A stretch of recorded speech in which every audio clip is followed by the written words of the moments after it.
Шановныя радыёслухачы, прапануем вашай увазе апавяданне Леаніда Лівановіча «Крыжаванка». Чытае артыстка Маргарыта Захарыя.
Зрэчас на пачатку лістапада пракідаюцца на дзіва светлыя дні.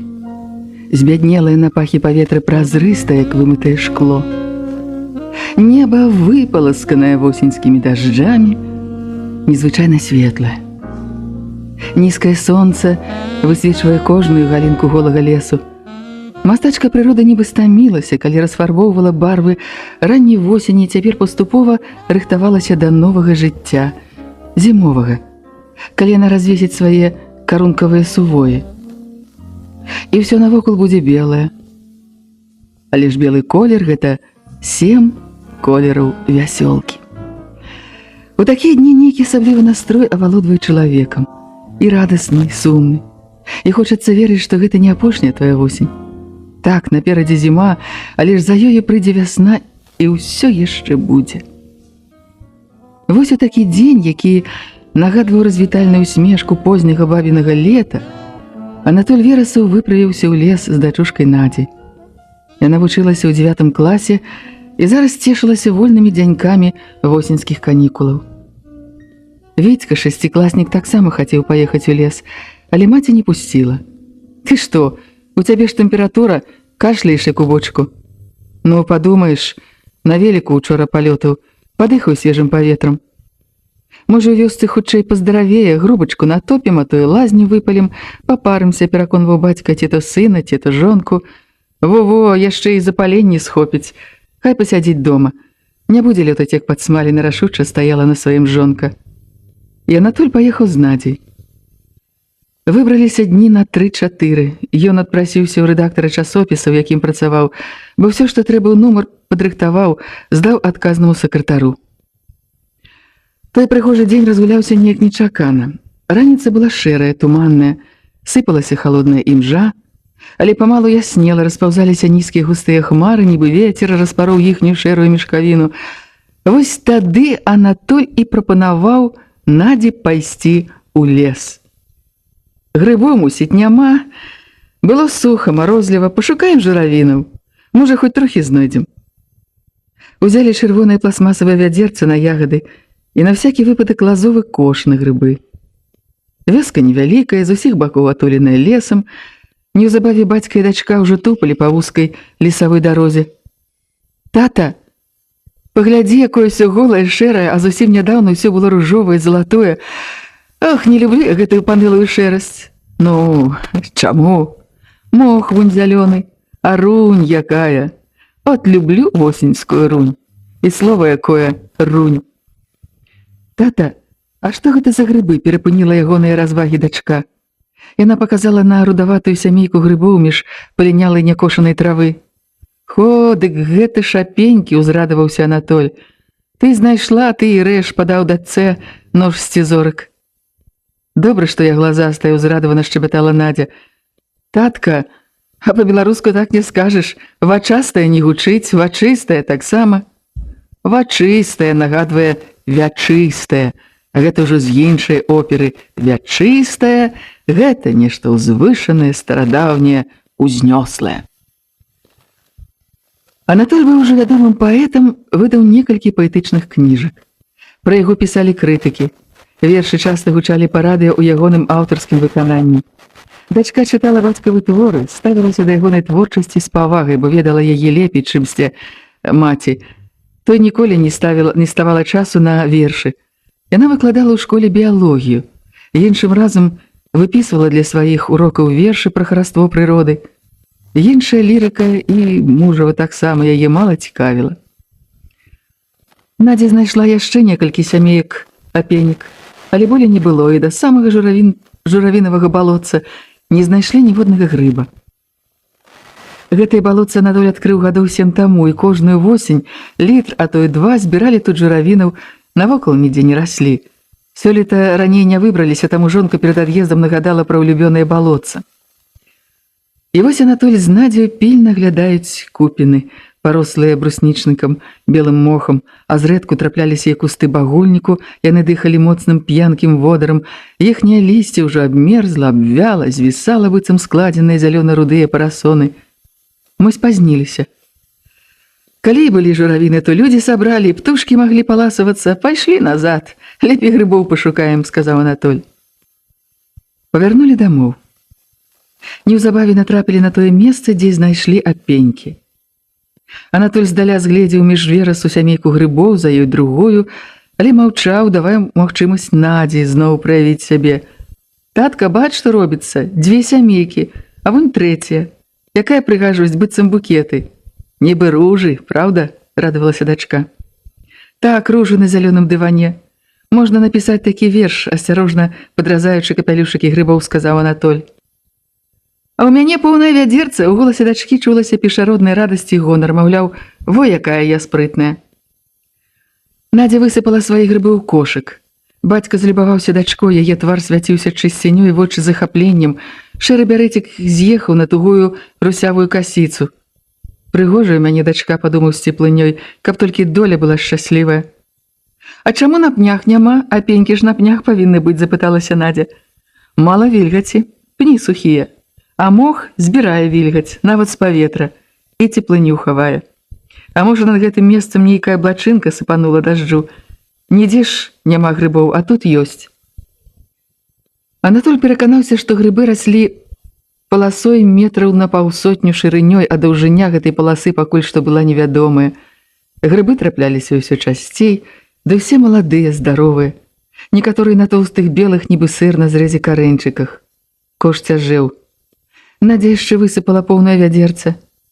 Можа, упершыню за свае 42 гады Анатоль збіраў такія прыгожыя пенькі, таму, як і дачка, радаваўся гэтай удачы. Успомню я верш Пімена Панчынкі, вось паслухай.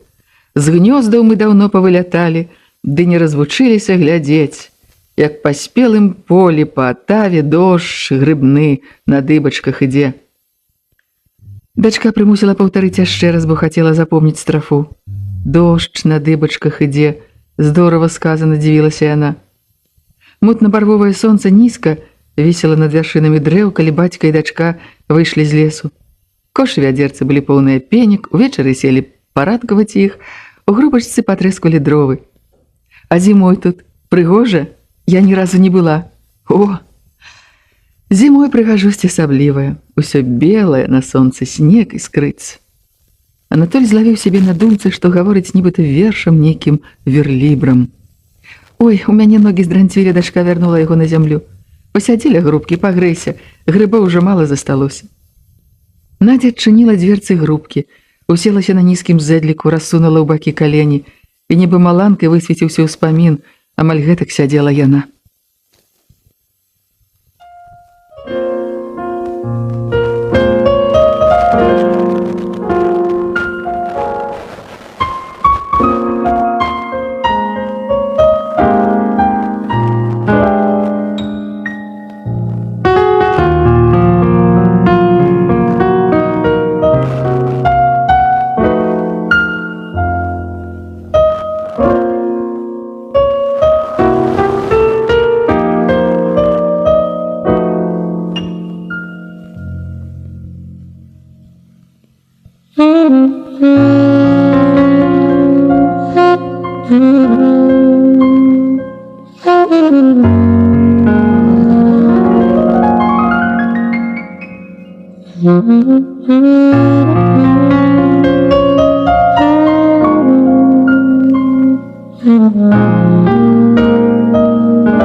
Так, менавіта гэтак калісьці сядзела яна.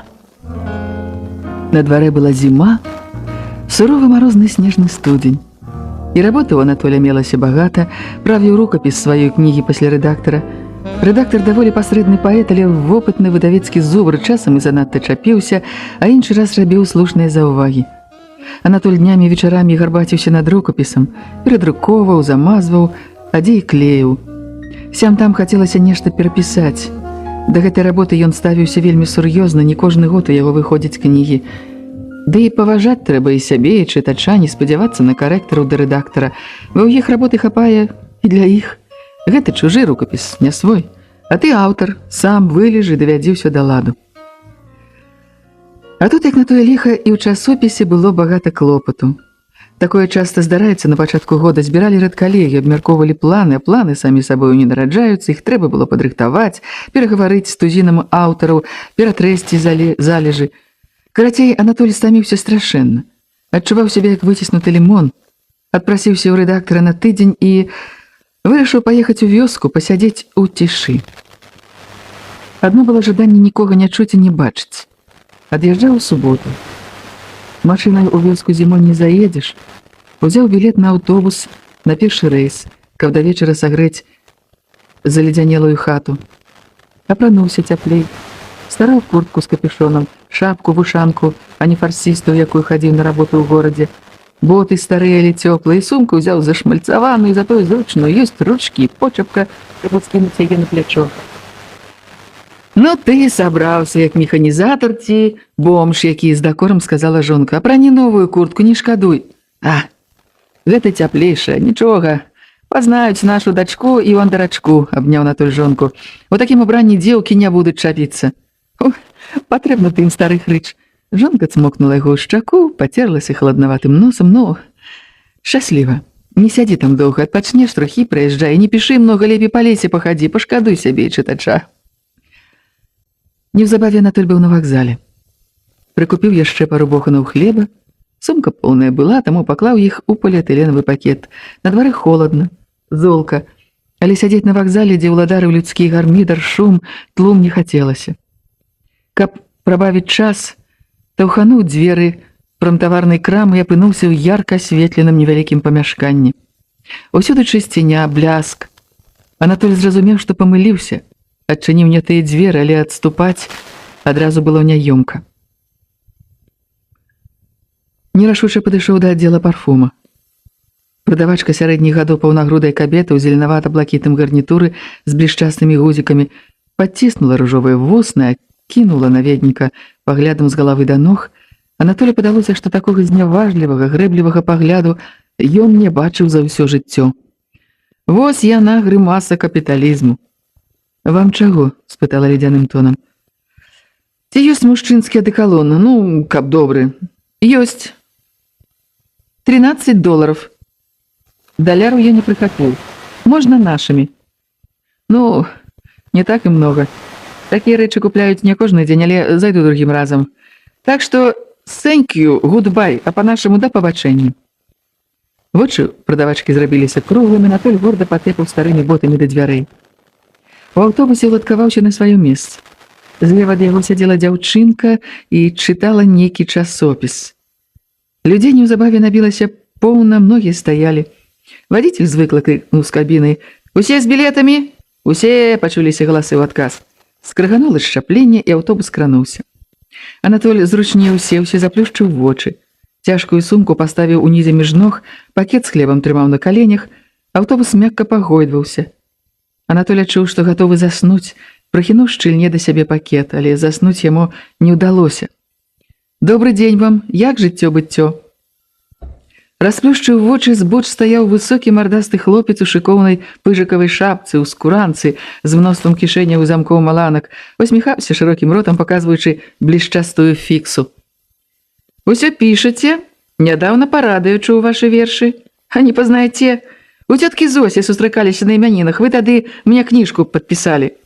«А, так. Помню, неахвотна прамовіў Анатоль і адчуў, як заварушылася дзяўчына побач. «А вершы вашы нічога». «Што значыць нічога? Нічога добрага?» «Не, ну чаму? Інтарэсныя. Жонцы маёй вельмі спадабаліся». Анатоль заўважыў, што дзяўчына глядзіць на яго ва ўсе вочы. Раней нават не зірнула, гэтак заглыбілася ў чытанне. «Прабачце, а як называецца ваша кніга?» – не вытрывала незнаёмка. Анатоль злёгку павярнуўся да суседкі. Круглы, трохі прадаўгаваты, з мяккім падбароддзем тварык, вялікія зеленавата-сінія вочы, тонкія дугі броваў, злёгку падфарбаваныя пульхна-звабныя вусны. «Ого! Дык ты прыгажуня!» – мільганула ў галаве. «Як вам сказаць, у мяне некалькі кніг. А вы любіце паэзію?» «Люблю». «У школе шмат чытала?» «Ну, а цяпер часу не стае, лекцыі, семінары, экзамены». «Спатканні», – усміхнуўся Анатоль. «Вядома, не без гэтага».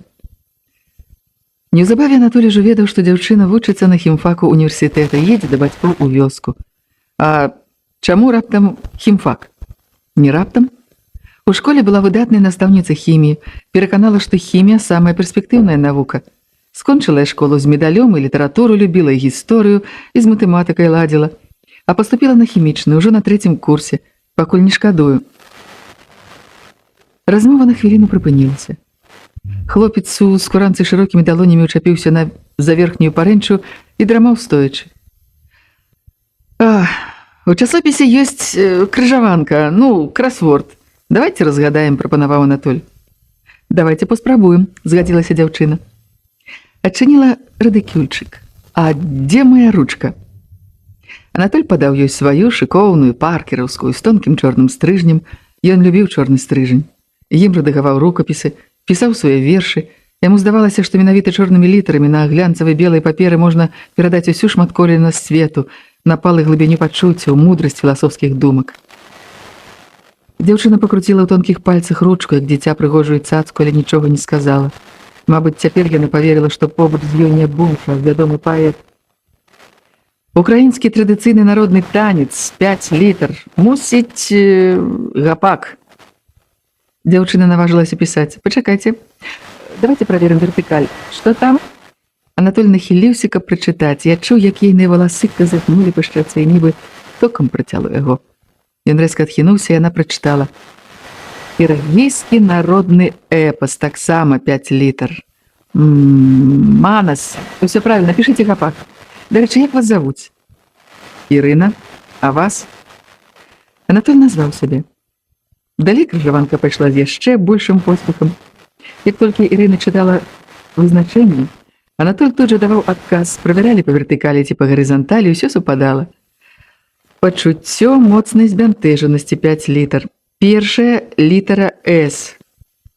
«Сорам», адказаў Анатоль. «Падыходзіць». «Сапраўды мне сорамна». «Вы ўсё ведаеце, а я не», сарамліва усміхнулася Ірына. «Нават кветку хлопц не адгадала». «Не бядуйце, кветак шмат. Дарэчы, па навуцы гэтая кветка называецца флёкс друмондзій». «Ну, бачыце, адкуль мне гэта ведаць? Так, слухайце далей. Іспанскі жывапісец, 3 літары. Мабыць, Гоя? Падыходзіць. Частка плуга, 5 літар. Перадапошняя О». «Нарог», не раздумваючы, сказаў Анатоль. «Якраз упісалася, но адкуль вы ўсё ведаеце?» – дзівілася Ірына. «Служба такая. На голым месцы нават фантазія не працуе. Тое-сёе трэба ведаць». Але неўзабаве спатыкнуўся і Анатоль. Горад у індыйскім штаце Махараштра назваць не змог. Ні Бамбей, ні Мадрас не падыходзілі. Загадкай заставалася і такое вызначэнне. Снег бяжым, дождь ляжым, вось такі ў нас рэжым, 4 літары доўга яны думалі ўдваіх, нарэшце Ірына ўсклікнула: «Дык гэта ж лыжы, падыходзяць!» «Віншую вас!» Амаль усю крыжаванку адгадалі, ціха дадаў: «Вось і прыедзеце да мяне на лыжах. Ой, што вы, гэта ж вёска. Назаўтра ўсе будуць ведаць». Анатоль сказаў пра лыжы жартам, але адчуў, што яму сапраўды вельмі хочацца зноў убачыцца з гэтай цікавай дзяўчынай. Ён пачаў угаворваць. Хата ягоная з краю, каля лесу, ніхто не пагледзіць. Ад іхняй вёскі на прасткі будзе кіламетраў 5, ён падорыць ёй кніжку з аўтографам. «У мяне ёсць сястра. У 7 клас ходзіць, любіць катацца на лыжах. Калі ўдасца угаварыць яе, калі лыжы раздабудзем у гадзіны, у 3-4 будзем, на 5 хвілін, калі ўдасца. Калі захочаце, ўдасца. Ёты даўно казаў, жаданне ёсць бацька думкі. Я б дадаў і ўчынку таксама. Чакаю. Абяцаць не магу, буду старацца». Неўзабаве Анатоль выйшаў на сваім прыпынку.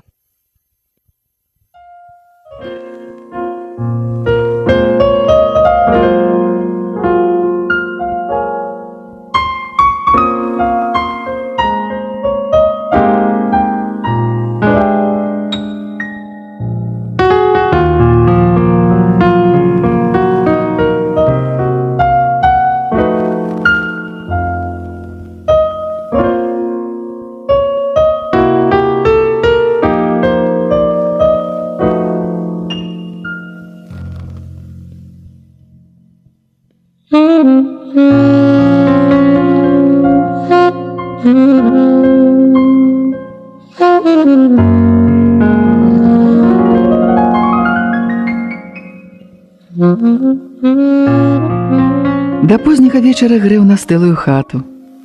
Спаць лёг пасля поўначы апранутым. На галаву надзеў спартыўную шапачку, на ногі нацягнуў тоўстыя ваўняныя шкарпэткі. Спаў моцна. Пад раніцу добра ўгрэўся, прачнуўся з адчуваннем незвычайнай бадзёрасці, успомніў пра Ірыну, соладка пацягнуўся, пачаў зноў паліць у пліце, гатаваць сняданак. Што б ён не рабіў, думкі ўвесь час былі пра гасцей, і госці з'явіліся. Ірына, расчырванелая з марозу, падалася яшчэ прыгажэйшай. Ну і дзяўчына, каралева зімовай казкі ці прынцэса, а лепей фея. Ейная сястра, цыбатая танютка з 2 кароткімі касіцамі, зеляпуха падлетак, але з-пад жоўтага світара вытыркаліся маленькія курганкі, сімвалы будучай жаноцкасці. Анатоль распаліў падрыхтаваныя ў грубцы дровы. Пакуль малая корпалася на верандзе з лыжамі, Анатоль перакінуўся словам з Ірынай. «Ёсць пляшка чырвонага віна, можа, вып'ем? Не, малая языкастая, толькі гарбату. Прыедзь адна, вып'ем з табой. Пажывём, пабачым», — гуліва бліснулі зеленавата-сінія вочы. «Значыць, прыедзе», — затахкала Анатолева сэрца ад салодкага прадчування. «Вось тады кніжку падпішу. Сёння куды вы яе дзенеце? За пазуху да сэрца прытулю». Анатолю страшэнна захацелася прытуліць гэтую прыгажуню да свайго сэрца, але ўвайшла ейная сястра. Каля паўгадзіны гасцявалі дзяўчаты. Пагрэліся каля грубкі, выпілі гарбаты. Анатоль праводзіў іх да лесу. Вочы яго кожным позіркам дапытваліся ў Ірыны. Калі чакаць? «Паслязаўтра, аўторак, пад вечар. Назад аўтобусам», — шапнула на развітанне. Сэрца Анатолію страпанулася ад прадчування радасці. Вячэрні аўтобус ішоў пасля 8 гадзін. Значыць, яны будуць разам 3 гадзіны. У аўторак з раніцы паваліў снег, а поўдні памацнеў ветер, на полі часам усхопліваўся віхор, падымаў слуп снегу, кружыў яго і кідаў ля лесу, нібы даніну да ног прыгажуняў елак. Хоць бы моцная завіруха не ўшчалася, трывожыўся Анатоль, бо Ірына тады не прыедзе, пабаіцца, але прырода часам спрыяе закаханым. Пад вечар вецер супакоіўся, неба расчысцілася, з-за хмар вылазнуўся востры сярпок маладзіка. Неба абяцала добры марозік. Анатоль тупаў па двары, увесь поўны напружанага чакання. Углядаўся, прыслухоўваўся. Нідзе не было нікога, ні шолаху, ні гуку. Адно на суседавым двары забрахаў сабака. І раптам на дарозе згледзеў цёмны сілуэт. Нехта ішоў. Пачулася парыпванне снегу пад нагамі. карціла кінуцца насустрач, але стрымаўся. Суседзі могуць убачыць, ды і невядома, хто ідзе. Так, гэта была Ірына. Усё ж не вытрываў, пайшоў насустрач, павітаўся стрымана, павёў у хату. Як толькі пераступілі парог, прынік да халоднага з марозу твару і цёплых вуснаў. Яна не адпіхвала. Наадварот, ускінула рукі на шыю, горача і прагна пацалавала, потым задыхана прашаптала: «Ой, хопіць, хопіць, дайце аддыхацца, агледзецца».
Затым яны вячэралі. У другой палове хаты патрэскалі дровы ў грубцы, сцішана іграла радыё. Пілі чырвонае віно, загавар манахаў. Дзіўная назва віна. Манахі і раптам змоўшчыкі. І мы з вамі таксама змоўшчыкі. А ведаеце, Анатоль, мае бацькі-баптысты, у нас нават тэлевізара няма ў хаце, распавядала Ірына. У школьныя гады хадзіла да сябровак мульцікі глядзець. Дзяўчаты бегалі на спатканні, цалаваліся, некаторыя любоўю займаліся, а я, баронь Бог, сядзеў, учыў урокі. Ну, я і грызла на воку. А цяпер іншы раз і шкадую. Усё-ткі 18 гадоў бывае раз у жыцці. Цяпер Анатоль зразумеў, чаму гэтак прагна, цалавалася яна. Пасля вячэры сядзелі каля грубачкі, дровы ўжо прагарэлі, ярка-чырвонае вуголле дыхала гарачынёй. Ад грубкі ішла на хату мяккая, утульная цеплыня. Яна асабліва прыемная, калі на дварэ снег, мароз, застыла ў шэрані лес, а ў небе сярпок маладзіка. Ірына прасіла Анатолія расказаць пра сябе, пачытаць вершы. Ён шукаў у памяці, што б пачытаць са сваіх вершаў, і не мог згадаць нічога прыдатнага да гэтага моманту. Ды не было ў яго добрага, моцнага верша пра каханне. Гэтае адкрыццё непрыемна здзівіла. Зрэшты, яму і не хацелася чытаць вершы. Карцела абдымаць і цалаваць прыгожую дзяўчыну, вочы якой глядзяць на яго з такой адданасцю і захапленнем. «Ірына, милая, хочу тебя, но не мучай меня». Алена адводзіла ягоныя рукі. «Ну, пачакайце, не магу я так адразу. Раскажыце што-небудзь».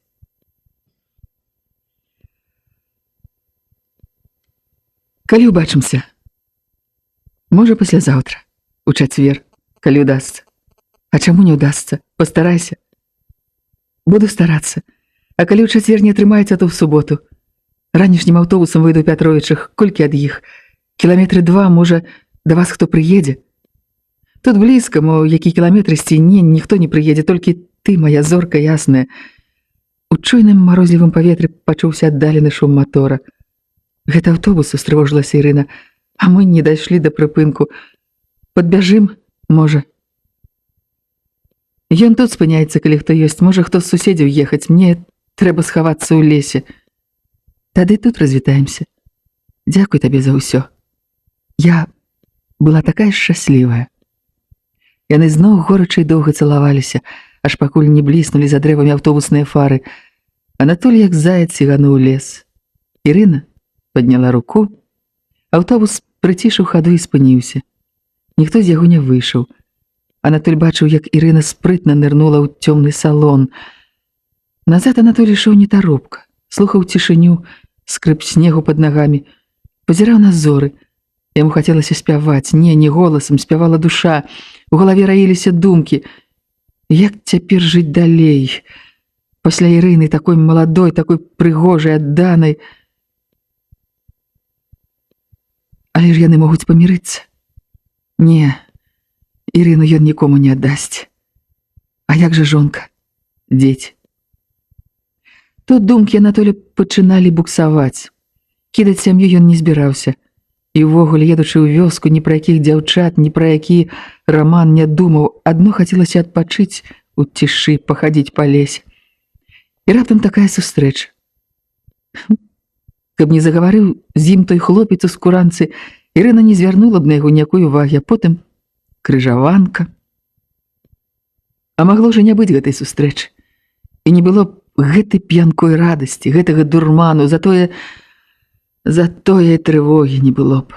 А цяпер, што далей? Які будзе працяг? Ну, па-першае, супакойваў сябе Анатоль. Паглядзім на паводзіны Ірыны, ці прыедзе ў чацвер, а мо спалохаецца, адумаецца, бо зусім яшчэ дзяўчо. Сказала, што сябар ейны студэнт 4-го курса прапануе выходзіць за яго замуж, а яна супраць. Хоць бы яшчэ курс закончыць, а то не будзе ні вучобы, ні сямейнага жыцця. Разважае правільна, цвяроза. Яна толькі вырвалася на свабоду ад бацькоў. А спявае як хораша. І голас прыемны. І ўся яна проста цуд. Не. Яна яшчэ у іхнім палоне.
Анатоль надзіва моцна. Прачнуўся з адчуваннем незвычайнай радасці. Зрабіў зарадку. Выйшаў на двор, да пояса абцёрся чыстым снегам. Цела пашчыпвала, паколвала, быццам Тысяча мурашоў абляпіла яго. Ад снегу сыходзілі святло і нейкі дзіўны пах, водар антонаўскага яблыка, прыхопленага марозам. Але гэтае параўнанне падалося Анатолю недакладным, ён доўга шукаў новае і прыгадаў. Снег дыхаў водарам язміну. Так, менавіта язміну, калі ягоныя пялёсткі асыпаюцца долу белымі гурбамі, ляжаць пад кустамі. Цалюткі дзень, што б не рабіў, ён думаў пра Ірыну. Работы асаблівай не было, прынёс дроў, вады, зварыў на пліце бульбы, спёк яечню, заварыў гарбату на зёлках. Зёлкі Анатоль збіраў сам. Святаяннік, чабор, мята, мацер-душка, скрыпень, іван-чай, баркун-доннік і незвычайны водар і смак забяспечаны. І яму з самай раніцы карцела пісаць вершы. Але ён гэтае жаданне адганяў, хай спеюць у душы. Папраўдзе, думка пра спеласць была не галоўнай прычынай. Не хацелася пісаць вершы таму, што яшчэ не перажыў, не асэнсаваў учарашнюю сустрэчу. Яму не хацелася аддаваць свае пачуцці нават паперы, хацелася, каб яны жылі ў душы. Вось, калі ўжо будзе не ставаць сілай, каб утрымаць пачуцці ў душы, тады можна даверыць іх паперы і перажыць усё нанава, але ўжо без залішніх падрабязнасцей. Гэта ўжо будзе крынічная вада мастацтва, ачышчаная ад пяску, смецця і друзу. Мелася яшчэ адна прычына, каб не пісаць вершы. З гадамі Анатоль усё больш аддаваў перавагу рэальнаму жыццю. Чымсьці віртуальнаму, прыдуманаму, напісанаму на паперы. Хіба параўнаеш жывы гарачы Ірынін пацалунак і яго слоўнае адлюстраванне на паперы. Анатоль часам думаў, таямніца творчасці, мабыць, і палягае ў нетрах душы, у жаданні чалавека ўзнавіць перажытае, дакладней нанова перажыць убачанае, зведанае альбо выказаць думку, якая точыць душу, пакуль не аддасі яе папера, значыць, іншым людзям, усяму беламу свету. Але на другі дзень апрачнуўся Анатоль рана, адчуў, вершы проста распіраюць яго, як цеста дзежку, уключыў настольную лямпу і засеў. Час ляцеў непрыкметна. Словы самі зрываліся з вуснаў, нібы птушкі з далоняў, і ён ледзь паспяваў іх занатоўваць. Некаторыя крэсліў не тыя, некаторыя зноў аднаўляў, перастаўляў месцамі, падганяў як цагліну да цагліны. Напісаў радкоў 10, перачытаў, зразумеў, гэта будзе санет, прысвечаны Ірыне, зорцы яснай, якая распаліла ў ім любоў непагасную. Ні пра што, ні пра каго ён не хацеў болей думаць. Перад вачыма стаяла яна. На вуснах адчуваўся смак ейных пацалункаў, а ў паветры водар валасоў, якія пахлі снегам, лесам і зорамі.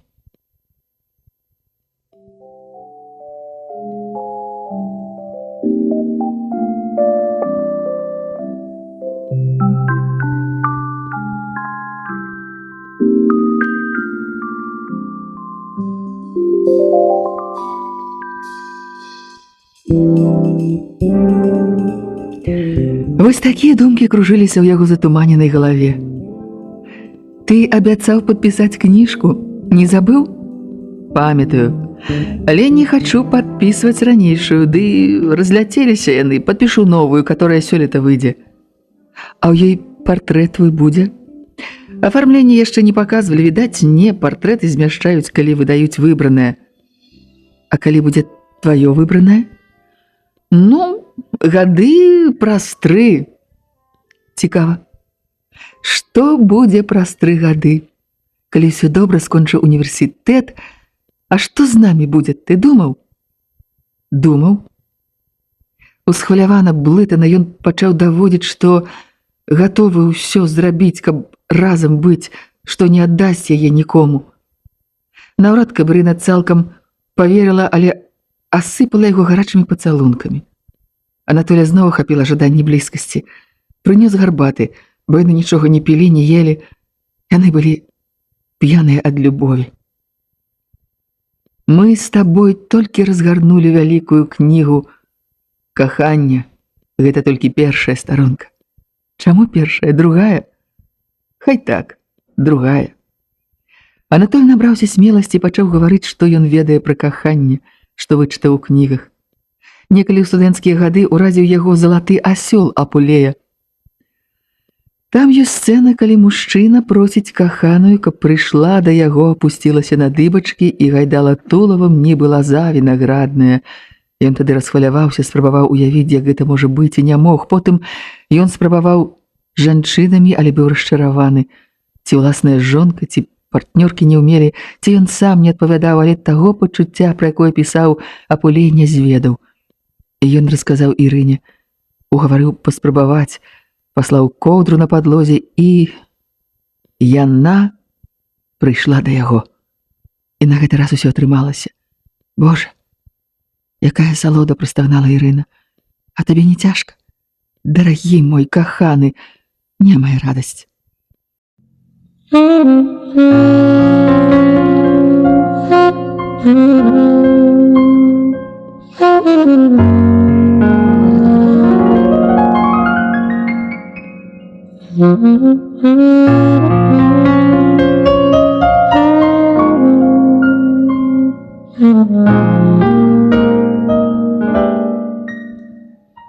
Тры гадзіны праляцелі імгненна. Яны зноў ішлі па лесавой дарозе. Маладзіка не было, неба зацягнулі хмары, сыпаўся снег, дзьмуў рэзкі вецер, ушчыналася завіруха. А калі аўтобус не прыйдзе, што тады? Пойдзем пешкі? Мы прыйдзем апоўначы, бацька заб'е мяне. Ты ўжо дарослая, студэнтка, маеш права сама вырашаць, каго любіць, дзе начаваць. Памыляйся, мой мілы. Начаваць я павінна дома. У суботу, калі ўдасца, калі боженька паспрыяе, дык прыеду па абедзе. Раніцай катану ў Мінск. Скажу бацькам, што ў сяброўкі дзень нараджэння, але ж яны папросяць купіць хлеба, батонаў, то мне давядзецца ехаць раніцай, на вакзале ўсё купіць і назад. Малайчына выдатна прыдумала, у нас будзе цалюткая ноч. Гэта ж дзень. І быў дзень, і быў вечар, і была ноч. Былі пацалункі, абдымкі, і была вялікая насалода кахання. Але на гэты раз у Ірыны ўзнікла нашмат болей пытанняў, чымся раней. Што будзе далей? А што, прапануеш быць тваёй палюбоўніцай ці малодшай жонкай? Палюбоўніцай не хачу, другой жонкай таксама. Мы не так выхаваны. Анатоль слухаў уважліва, разумеў, што яна, хоць і нашмат маладзейшая, разважае цвяроза, што яна мудрэйшая і больш практычная за яго паэта-летуценніка. Ат, не будзем душу травіць, што будзе, то будзе. Давай паспяваем ці патанцуем, пашукай якую мелодыю. Анатоль круціў катушку настройкі, калі мелодыя падабалася Ірыне, яна прасіла стоп і пачынала танцаваць. Яе рукі нібы крыла ўзляталі ўгору, тонкі вабны стан выгінаўся, быццам у змяі, вочы ў паўзмроку ззялі сінім бляскам, а ў вокны пазіраў раздабрылы месячык, акурат зацяжарыў ад любові да маладых і зрабіўся падобным на сакаўную жаўтлява-белую палавінку арбуза. І ў ягоным мігатліва-ўкрадлівым святле Ірынін танец здаваўся фантастычным, нейкім незямным, і сама яна нагадвала дзівосную фею з лясной зімовай казкі. Але казка канчаецца. Наступаў нядзельны ранак. Яны зноў ішлі па замеценай завірухаю дарозе. Калі выходзілі з хаты, Анатоль прапанаваў Ірыне грошы на гасцінцы, але яна адмовілася. Усунуў сілком у кішэню. Яны стаялі на шырокай, пустыннай, перамеценай снегавымі языкамі жвіроўцы. Ну што, моя дарагая, мы перагарнулі трэцюю старонку нашай кнігі. Так, мой любы, гэтая старонка, як і дзве першыя, ніколі не забудзецца. Дзякуй той крыжаванцы, таму хлопцу ў скуранцы і табе, моя любая фея. Я цяпер гатовы суткамі пісаць вершы, маё сэрца перапоўнена каханнем. Анатоль гаварыў праўду.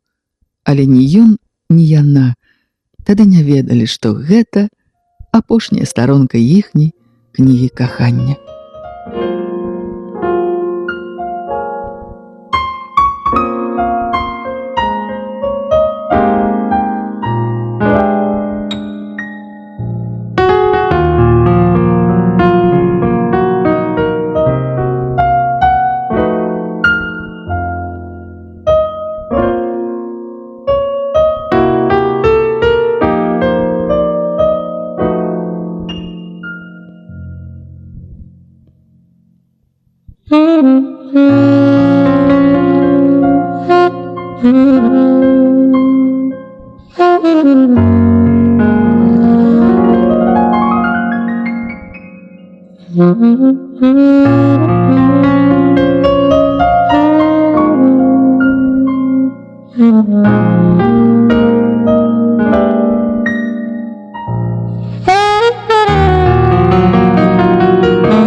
Яны сустрэліся праз 2 тыдні. Раней ніяк не выпадала. Анатоль ездзіў у камандзіроўку, выступаў перад чытачамі, расказваў пра часопіс і ягоных аўтараў. Потым ніяк не маглі дамовіцца аб спатканні, і вось нарэшце удалося ўбачыцца. Сустрэліся каля кавярні «Бярозка». «Мо пойдзем у Брыганціну, трохі далей, але там утульней». Ён хацеў сказаць, меней можа быць знаёмых, але не паспеў. Насустрач ішоў знаёмы літаратар, павярнуў да іх, падаў Анатолію руку, з цікаўнасцю лыпнуў на Ірыну, паляпаў калегу па плячы. «Ну, бывайце, поспехаў». Ірына адразу засаромілася, занервавалася, падціснула вусны. «Ён ведае твою жонку?» «Не». «А чаму пытаешся?» «Спалохаўся ты вельмі, аж з твару змяніўся. І ўвогуле нешта ты схуднеў, у цябе непрыемнасці?» «Непрыемнасці хапае, а палохацца мне няма чаго. Апрача шчыкоткі я нічога не баюся», паспрабаваў пажартаваць. «Проста разлаваў калега, ягонае нахабства і бесцырымоннасць, бачыш, што я не адзін, суне лапу. Можа, падумаў, што ты з жонкай? А тут асечка. Мо не пойдзем нікуды, пагамонім на вуліцы, ды і разбяжымся?» «Не, пойдзем, пасядзім. Мы і так даўно не бачыліся». Узяў яе за руку, злёгку паціснуў, але не адчуў трапяткога поціску ў адказ, як тое было раней зусім нядаўна. У Брыганціне вольных столікаў не аказалася. Давялося чакаць. Настрой у закаханых усё болей псаваўся. «Дык якія ў цябе непрыемнасці?» Што ён мог сказаць? Што пасля знаёмства з ёй не можа спаць з жонкай? Але ці паверыць яна? Што ў камандзіроўцы нечым атруціўся, вярнуўся з расстройствам страўніка, што галоўны рэдактар зарэзаў артыкул ягонага аўтара, пачаў з апошняга. «На рабоце непрыемнасці. Адзін мой аўтар, вядомы крытык, напісаў востры палемічны артыкул, а галоўнаму артыкул не спадабаўся, давялося тэрмінова рыхтаваць замену. Потым расказаў і пра іншае.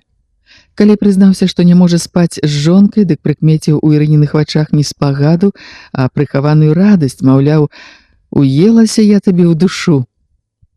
Гэта пройдзе. Нездарма, кажуць, жонка, як растаптаныя пантофлі, сцежку знойдзеш». Анатолія ўразіла гэтае грубае параўнанне. «Ну, моладзь пайшла, палец у рот не кладзі», падумаў ён.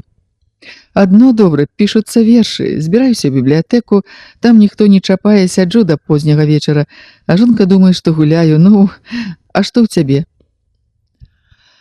«Мне б твои клопаты», уздыхнула Ірына. «Трывожна на душы. На ўсякі выпадак памірылася са сваім хлопцам». Не. Ірына яшчэ не памірылася са сваім сябрам і цяпер адчула, мірыцца давядзецца і класціся ў ложак таксама. Развіталіся даволі холадна. Аднойчы, калі дзеці заснулі, прыйшла жонка, пачала дапытвацца, хто тая прысуха, па якой ён сохне. «Да нікога ў мяне няма, вечарамі сяджу ў бібліятэцы».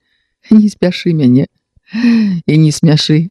У бібліятэцы?» Так ей паверыла.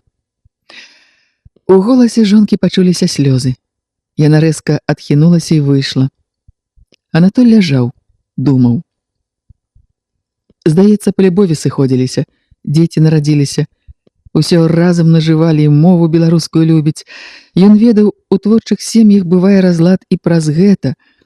Праўда, вершы жонка чытае без ахвоты, але ў яе хапае клопату без іх.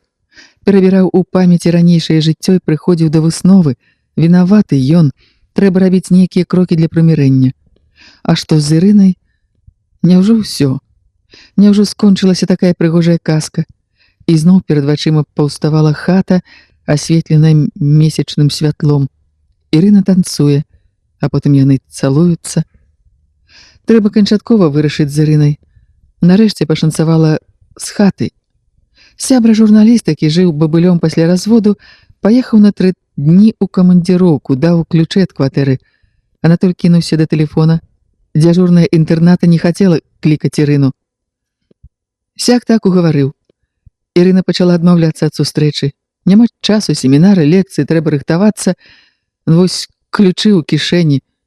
Не трэба мне нічога. Ты не арол, не звані болей, не хачу. Ірына, мілая, што здарылася? Няўжо ты не разумееш? І раптам істарычным голасам: пакіньце мяне ў спакоі, не лезьце ў душу сваімі капытамі. У трубцы пачуліся агідныя кароткія гудкі. Апошнія Ірыніны словы ляснулі нібы абухом па галаве. Ён сядзеў за рэдакцыйным сталом, наўмысна застаўся, каб дазваніцца. У скронях зашумела, патыліца зрабілася як чыгунная. Такога яму не казаў ніхто, і гэта прыгожая дзяўчына, якой ён прысвяціў выпакутаваны вянок санетаў, пра якую думае дзень і ноч. Доўга сядзеў Анатоль. Адчуў, што пачало ціснуць сэрца. Паплёўся ў аптэку, купіў валідолу, прагна хапіў таблетку пад язык, ішоў па праспекце, нікога не бачыў. Потым ехаў тралейбусам. Дамоў ісці не хацелася, намацаў у кішэні ключ, заманулася паехаць у чужую кватэру, мог патэлефанаваць даўняй сяброўцы, запрасіць туды. Не, такога жадання не было. Там ён мог быць толькі з Ірынай, а яна... Не, гэткія абразлівыя словы дараваць нельга, усё. Для яго яна болей не існуе. Памалу, як не сваімі нагамі, пасунуўся дамоў. Доўга не мог адчыніць дзверы, рукі дрыжалі, ў галаве затуманілася. Нарэшце ўвайшоў у кватэру. Да яго падбег Віцька. Татка, добра, што ты прыйшоў, а задачку не магу рашыць. А што з табой? Ой, чаму ты такі бледны? А, захварэў я, сынок. Моцна захварэў. З кухні высунулася жонка. Хвароба вядомая. Паглядзі на сябе, на каго ты падобны, зусім учарнеў. Ні слова не кажучы, Анатоль распрануўся, кінуў абы-як адзенне і кульнуўся ў ложак. Прачнуўся рана. У галаве шумела, у роце смажыла, але было і адчуванне, што выспаўся добра, прыняў душ, моцна захацелася есці, зварыў гарбату, знайшоў у халадзільніку кавалак каўбасы, зрабіў бутэрброд са смакам, з'еў. Галава яснела. Пра Ірыну думаць не хацелася. Не будзе ён лезці ў душу сваімі капытамі. Удзень патэлефанавала ў рэдакцыю дачка, папрасіла, каб прыйшоў раней, задалі сачыненне. Увесь вечар сядзеў з ёй. Разам склалі план, потым Надзя пісала. Ён чытаў, правіў, дачка перапісала на чыставік, прачытала жонка. Вельмі спадабалася ёй сачыненне, аж слязу пусціла. На другі дзень Анатоль таксама прыйшоў дамоў рана. На апошнія грошы накупляў каўбасы, сыру, смятаны, узяў пірог з макам. Калі выклаў усё на стол на кухні, жонка ўзрадавалася: во, малайчына, я толькі збіралася ў магазин, зараз бульбы звару, будзем вячэраць. Анатоль глядзеў беларускую панараму. Прыйшла Валя. Села побач.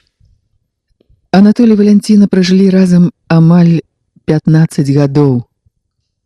Здаралася, і спрачаліся, і сварыліся. Але думкі аб разводзе ў мужа, мабыць, ніколі не ўзнікала. Праўда, у апошнія гады наступіла пэўнае эмацыянальнае пахаладанне, і Анатоль усё часцей чуў вечары ад Валі: не лезь, не чапай. Затое маладыя прыхільніцы паэзіі проста ліплі да яго. Мабыць, гэтак сядзець Валі было нязручна. Яна ўкленчыла на дыванку перад ложкам. Пачала пяшчотна гладзіць яго жывот. Гэта ж я павінен стаяць на каленях. Нібы апякла яго нечаканая думка. Анатоль прыўзняўся, прыхінуў жонку да сябе.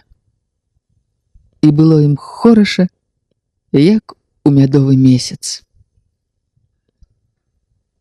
У якую хуткасць мае думка. Часам за нейкія імгненні чалавек акіне паглядам усё сваё жыццё.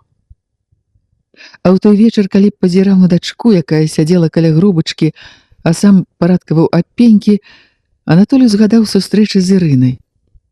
Гэта ж неўзабаве 3 гады, як не бачыліся. Дзе яна? Што з ёй? Раптам вельмі закарцела высветліць, дазнацца пра яе лёс. Паўшчуваў сябе, што дасюль гэтага не зрабіў.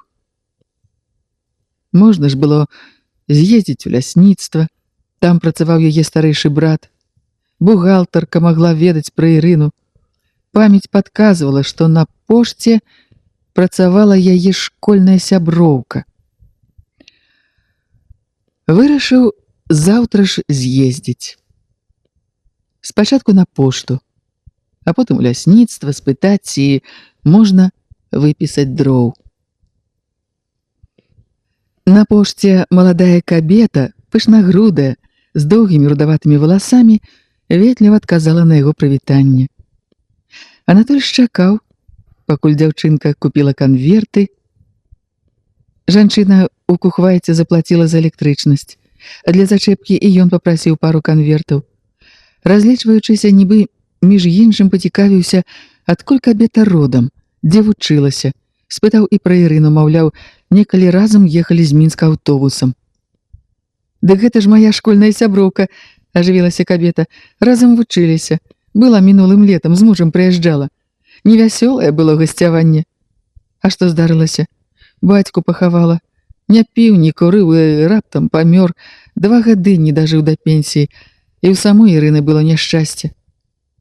Анатоль адчуў, як сэрца ёкнула, але нічога не сказаў, слухаў сумным спагадлівым тварам. «Хлопчыка нарадзіла, а ён памёр у радзільным доме. І самую ледзьве выхадзілі, роды былі цяжкія. Ну, а цяпер выглядае добра, працуе ў школе, хімію выкладае. А муж геаграфію, здаровы, відны мужчына. Учора сястра яе забягала, у 10 класе ўжо. Такая дзяўчынёха вымахала вышэй за Ірыну. А вы, мусіць, вершы пішаце?» «Не, вершаў не пішу, не да іх. Я сантэхнікам працую». «О, для мужчыны найлепшая прафесія. Кавалак хлеба пры любой уладзе. А пра вершы я спыталася, ну, неяк... Ірка неяк прызналася, што трэскалася па вушы ў аднаго паэта. Яна і прозвішча называла. Не запомніла. Ён быў старэйшы, сям'ю меў. Так у іх нічога не атрымалася, яна і сёлета пра яго ўспамінала». Зайшлі 2 жанчыны ў чорных плюшаўках. Анатоль развітаўся і накіраваўся да выхаду. У машыне доўга сядзеў, не ўключаў мотор. У лясніцтва ехаць расхацелася. Думкі блыталіся ў галаве. Значыць, быў хлопчык. Мог бы жыць мой сын. Каб я тады паехаў у інтэрнат, усё магло перамяніцца. Дзе б мы былі зараз з ёй, з Ірынай? А мае дзеці? Валя? У думках не было ўпэўненасці, што ён кінуў бы дзяцей і жонку, хоць тады быў гатовы на ўсё. Але ці пагадзілася б Ірына? Пэўна, падумала б пра ягоны ўзрост. 17 гадоў розніца. І бацькі ці дазволілі б выходзіць за жанатага, ды яшчэ паэта. Анатолій усё больш пераконваўся, калі жанчыне прапанаваць на выбар спатканне з практычным здаровым мужиком ці шлюб з паэтам-летуценнікам альбо наадварот, то кожная выбера шлюб з практычным і спатканне з паэтам. Але адна клетачка крыжаванкі засталася пустой. Чаму так рэзка Ірына абарвала размову? Мо такім чынам вырашыла скончыць усё разам? І чаму на «вы»? Змякчыць грубасць? Насамрэч, усё было проста і празаічна. Ірына гаварыла па тэлефоне, калі да стала дзяжурнай падышоў сябра ейнага кавалера і натапырыў вушы. Дзяўчына не знайшла іншага выйсця і знарок груба секанула. Хлопец расказаў сябру, той вырашыў, што канчаткова перамог невядомага саперніка. У Анатолія выйшла новая кніжка. Крытыкі яе дужа хвалілі. Вянок санетаў надрукаваў моладзевы часопіс. У акрыленага паэта выспявала грандыёзная задума напісаць вянок вянкоў санетаў. І з жонкай жыве дружна, нават лепей, чымся раней. Калі згадваў Ірыну, то па-філасофску разважаў: няшчаснага кахання не бывае, Раз яно было, гэта ўжо шчасце. Праўда, калі дазнаўся пра смерць немаўляці, так думаць перастаў, а крыжаванкі Анатоль болей не разгадвае. Як убачыць ромб ці квадрат з клетачкамі, дык уваччу паўстае Ірынін твар, сінявокая сонейка. Клетачкі расплываюцца і знікаюць, нібы месяц за хмарамі. Гэтую гісторыю пра каханне я пачуў ад свайго даўняга сябра-паэта, з якім некалі працаваў у рэдакцыі. Потым даволі часта сустракаліся ў доме літаратара, павітаемся, перакінемся словам і разбегліся. А неяк дамовіліся паехаць у дом творчасці Іслач. На дварэ быў пачатак вясны, час, калі абуджаецца прырода, калі ў чалавека нараджаюцца новыя ідэі, спадзяванні. Раз дачакаўся вясны, то будзе жыць і радавацца далей. Вечарамі мы шмат хадзілі з сябрамай па лесе, гутарылі пра ўсё на свеце.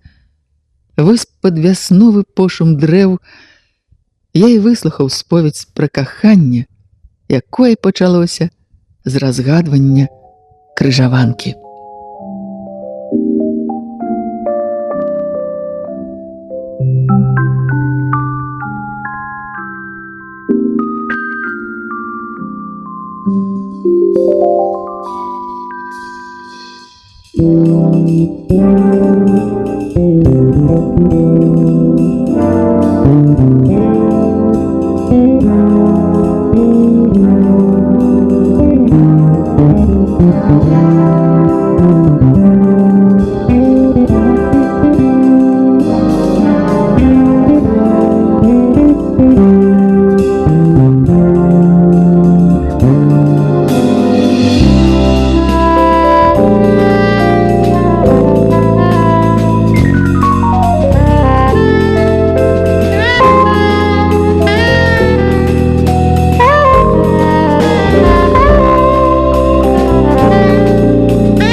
Вы слухали старонкі аповесці Леаніда Лівановича «Крыжаванка». Чытала артыстка Маргарыта Захарыя.